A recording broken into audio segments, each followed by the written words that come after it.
آج اللہ کا نام آتا ہے، ہم کھیت جوت رہے، کھیت نہیں چھوڑ سکتے۔ اللہ کا نام آتا ہے، اللہ اکبر، ہم دکان پر بیٹھے دکان نہیں چھوڑ سکتے ہیں۔ اللہ کا نام آتا ہے، ہم آفس میں بیٹھے ہیں حساب کتاب کر رہے ہیں، آفس نہیں چھوڑ سکتے۔ اللہ کا نام آتا، ہم بینک میں لکھا پڑھی کر رہے ہیں، بینک نہیں چھوڑ سکتے اور مسجد میں نہیں آ سکتے۔ اور بعد میں کہو کہ مولانا صاحب ہم ایسی جگہ سروس کرتے ہیں جہاں میرا مالک مجھے اجازت نہیں دیتا، گھر پہ آنے کے بعد ہی ہم ساری نمازیں پڑھتے ہیں، ہم ظہر نہیں پڑھ سکتے، عصر نہیں پڑھ سکتے کیونکہ بینک میں ہماری ڈیوٹی ہے، ہم ظہر اور عصر نہیں پڑھ سکتے کیونکہ فلاں فلاں مالک کے ہاں باس ہمیں چھوٹ نہیں دیتا ہے، اجازت نہیں دیتا ہے۔ تو اس کا سیدھا سا اور صاف ستھرا جواب سننا چاہتے ہو اس مسئلے کا، تو اس کا سیدھا سادہ اور صاف ستھرا جواب یہ ہے کہ ہر وہ نوکری چاہے وہ سرکاری ہو چاہے وہ پرائیویٹ ہو، اور ہر وہ کمپنی چاہے وہ سرکاری ہو یا پرائیویٹ ہو جس میں آپ کو نماز کی اجازت نہیں ہے اور آپ کو نماز پڑھنے کی اجازت نہیں ملتی ہے، جس کی پابندی میں آپ نماز نہیں پڑھ سکتے ہو، تو ایسی نوکری حرام، ایسا بزنس حرام، ایسی سروس حرام، ایسی کمپنی حرام ہے آپ کے لیے جو آپ کو نماز پڑھنے کی اجازت نہیں دیتی ہے۔ اب سوال یہ ہے کہ ہم کیا کریں مولانا، نوکری چھوڑ دیں؟ بالکل چھوڑو۔ کیا سڑک پہ آ جائیں؟ نہیں، آپ اللہ کے ڈر سے نوکری چھوڑ رہے ہیں، اب یہ اللہ کی ذمہ داری ہے کہ آپ کو بھوکا نہیں سونے دے گا۔ قرآن خود کہتا ہے وَمَن يَتَّقِ اللَّهَ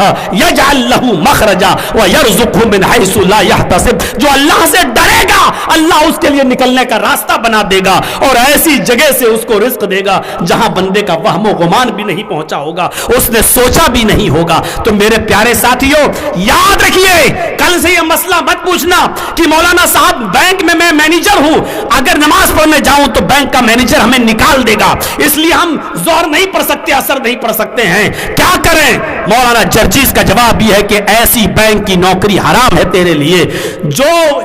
کاروبار، جو بزنس، جو سروس آپ کو نماز نہ پڑھنے دے اور نماز کے وقت آپ کو روک لے، ایسی سروس، ایسا بزنس، ایسا کاروبار، ایسی دکان حرام ہے اس پر بیٹھنا۔ آپ اپنی دکان پر بیٹھے، کسٹمر آ گئے 15-20 کسٹمر اور ادھر اذان کی آواز آ رہی ہے، اللہ اکبر اللہ اکبر، فوراً بند کریے آپ دکان۔ اب آپ سوچتے ہیں نہیں چلو پہلے ان کو نپٹا دوں، جلدی جلدی سامان دینے لگے، 15 آدمیوں کو سامان دینے میں، 10 آدمی کو سامان دینے میں اب دیر ہو گئی، اب مسجد میں گئے، جماعت نکل گئی۔ میرے بھائیوں یہ کمائی بھی آپ کے لیے حرام ہے، بند کیجیے آپ دکان، آپ اصول بنائیے نا، اتنے بجے یہ دکان بند ہوگی، اتنے بجے کھلے گی، اذان کی آواز سنتے ہی فوراً دکان میں تالا لگنا چاہیے۔ نہیں صاحب تالا نہیں لگے گا، اپنے جوان بیٹے کو بٹھا دیا، حاجی صاحب تو چلے گئے نماز پڑھنے، بیٹے کو بٹھا دیا، بیٹا ہم نماز پڑھ کے آ رہے۔ کیوں؟ تیرے بیٹے پہ نماز فرض نہیں تھی کیا؟ تو جا رہا ہے بیٹے کو کیوں دکان پہ بٹھا رہا ہے؟ تو اس لیے جا رہا ہے کہ اگر نماز نہیں پڑھیں گے تو لوگ کہیں گے دیکھو حج کرایا کمینہ پھر بھی نماز نہیں پڑھ رہا ہے، لیکن بیٹے کو تو نے بٹھا دیا ہے دکان پر، جبکہ حکم یہ ہے کہ جب تمہارا بچہ 7 سال کا ہو جائے تو نماز کا حکم دو، کبھی پڑھے گا کبھی نہیں پڑھے گا کوئی بات نہیں، لیکن نماز کی طرح کا حکم دو، اور جب 10 سال کا ہو جائے اور نماز نہ پڑھے تو اس کو مارو، فَضْرِبُوهُمْ، مارو اپنے بچوں کو، مارو اور مار مار کر لے جاؤ۔ جب 10 سال کے بعد بچے کو مار مار کر نماز پڑھنے کے لیے لے جانا ہے اور تو 15 سال کے 20 سال کے لڑکے کو دکان پہ بٹھا کے کہہ رہا بیٹا میں نماز پڑھ کے آ رہا ہوں تب تک تم بیٹھ جاؤ۔ مولانا آپ نے تو اتنا مشکل کر دیا ہے، مشکل نہیں ہے، ڈر نکل گیا ہے اللہ کا، خوف نکل گیا ہے اللہ کا۔ اگر ہم ڈرنے لگے تو اللہ تعالی ہمارے لیے نکلنے کا راستہ بنا دے گا۔ عبداللہ ابن باز کا فتویٰ سنا ہے آپ نے؟ سعودیہ کے مفتی اعظم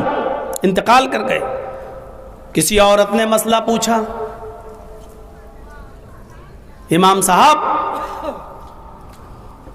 میرا شوہر نماز نہیں پڑھتا تو کیا میں اس کے ساتھ رہوں؟ بہت سی ماں بہنیں بھی سن لیں، تمہارے مرد کیسے ہیں سن لو، آج ہمیں کوئی پرواہ نہیں، کل کیا ہوگا میرے ساتھ۔ جواب آیا، شیخ ابن باز نے جواب دیا، تمہارے شوہر نماز نہیں پڑھتے تو پہلے ان کو سمجھاؤ، ان کو نماز کی دعوت دو، ہر طریقے سے ان کو نماز کی طرف بلاتی رہو۔ اس عورت نے پھر مسئلہ پوچھا،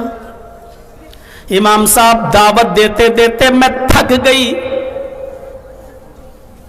لیکن وہ نماز کے قریب نہیں آتا، ایسے بے نمازی شوہر کے ساتھ میرا رہنا جائز ہے یا ناجائز؟ شیخ ابن باز فتویٰ دیتے ہیں، میری بہن اگر تم اپنے دعوے میں سچی اور نماز کی دعوت دیتے دیتے تھک گئی پھر بھی وہ نماز نہیں پڑھتا تو بے نمازی شوہر کے ساتھ نمازی عورت کو، مومنہ عورت کو رہنا جائز نہیں۔ اس عورت نے پھر مسئلہ پوچھا، امام محترم میں نے اس سے کہہ دیا کہ میں تمہارے ساتھ نہیں رہوں گی، لیکن میرا شوہر مجھے چھوڑنے کے لیے تیار ہی نہیں، وہ مجھے طلاق ہی نہیں دیتا، اب بتائیے میں اس کے ساتھ رہنا نہیں چاہتی لیکن وہ مجھے طلاق بھی نہیں دیتا، اب میں کیا کروں، میں ایسی کنڈیشن میں پھنس گئی ہوں۔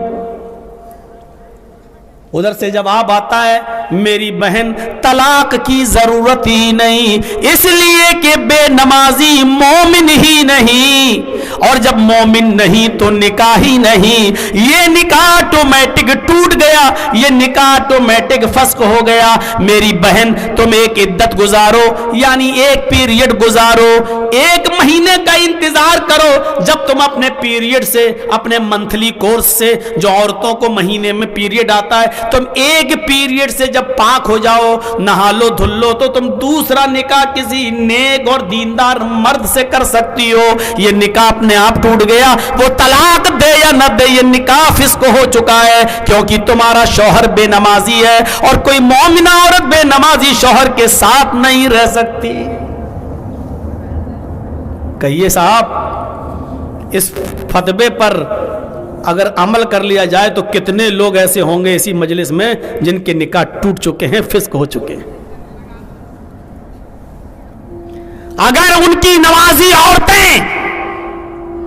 ایک پیریڈ پورا کرنے کے بعد کہیں بھی نکاح کرنا چاہیں تو جائز ہوگا ان کے لیے۔